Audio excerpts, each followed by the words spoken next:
In 77, I was living in San Marcos. I was back at Southwest Texas after having dropped out twice so far. I'd played in bands in high school, but nothing was really happening. I was close friends with Roland Swinson and David Fox, and I'd played music previously with David Cardwell and Bob Murray that were later in Standing Waves. I knew Jesse through art school friends and Margaret Moser from Clubs and Rumors, the magazine that she wrote for. My musical taste had kind of wandered from the mainstream in the mid-70s. Was listening to Eno and Velvet Underground and who else? Bowie, Modern Lovers. And I was working at a bookstore in San Marcos that had a fantastic selection of magazines. So I was reading about the CBGB scene in Cream and New York Rocker and Village Voice, Patti Smith, Television, Talking Heads, Blondie. Was following all these bands that I'd never heard, but was avidly reading about them. So as the records came out, I would go to Austin and go to Inner Sanctum and get them. And the records really fit with where my head was at that point. I hadn't been playing lately, but I was inspired by everything I was listening to. In the summer of '78, Roland told me about Raoul's. I drove down that weekend and saw the Skunks and the Next, and they just totally kicked my ass. It was really beautiful. It was so intense. It was also really hot. And I thought, man, I found my people. I found my place, and I'm sweating up a storm. And so I take off my T-shirt, and then Bobby is standing next to me. He's like, "Put your shirt on." I was like, "Oh man, it's really hot." He goes, "Put your shirt on." And Roland's like, "Do what he says, don't fuck with Bob."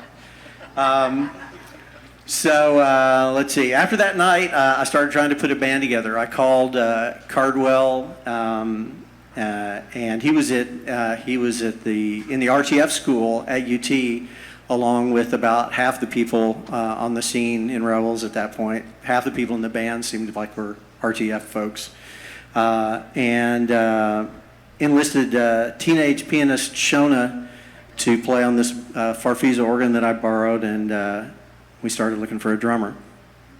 Right around this time, the Huns bust occurred. The Huns were on stage doing their show from a poster that said "No Police" on it. And yet, the police were there for some reason. And things started getting out of hand, and there were some undercover cops who were agitating, and all hell broke loose, and unidentified police officers rushed the stage and grabbed Phil, who then turned to the guy and said, "Give us a kiss." And yeah, shit happened after that. And Richard Dorset, Bobby, Nick Barbaro, several other people got arrested. There was a really terrific trial. The judge, Steve Russell, was a very interesting guy. Everybody got off for everything except for Phil, who, when he read him the actual words of what you're charged with, he said, "Did you da-da-da-da-da?" He goes, "Yes." It's like, okay, I got no choice. You're guilty. So anyway, around that time, after riding on their notoriety, the Huns booked a show at the Texas Union Ballroom. And it was the first show for Chris Wing, who played solo as blind somebody. I can't remember who. It was the first show for Terminal Mind, who played as Red.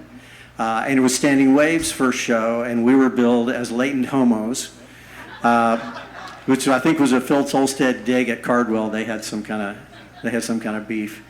So anyway, I got the name Standing Waves from my physics songbook for my dwindling college career. So anyway, started playing, started writing more songs. At the start of '79, Randy Franklin and Bob Murray joined the band, and everything really took off from there. We played every Monday night at Raoul's in 1979, 3 sets a night, plus whatever other gigs we could get. We played, we opened for John Cale, Joe Jackson, Magazine, and Blondie that year. We played some theme shows with the big boys. We did Standing Waves at Home at Raoul's and Standing Waves in Africa at Duke's. And the big boys were, as you might imagine, fantastic partners for a thing like that. What else? Let's see. Oh, we're in the movie Roadie, which is showing at AFS this weekend. It's a one-of-a-kind stinker if you haven't seen it. It's quite something. The thing I remember about it was we heard that the cinematographer had worked with Neil Young on Human Highway, a movie he was making. So we were talking him up, and he said of Roadie, I knew the movie was in trouble when it was being directed by Alan Rudolph and produced by Zalman, or comedy being directed by Alan Rudolph and produced by Zalman King, the two guys I know in Hollywood who don't have senses of humor. Let's see, what else happened that year? We put out our first record, the Early Warning EP, the first movie. I got to tell a story about Rocky and what Gracer dancers Billy was, and okay, Rocky, there you go. Talk to me. Oh yeah, and then I did drop out of school for the third time.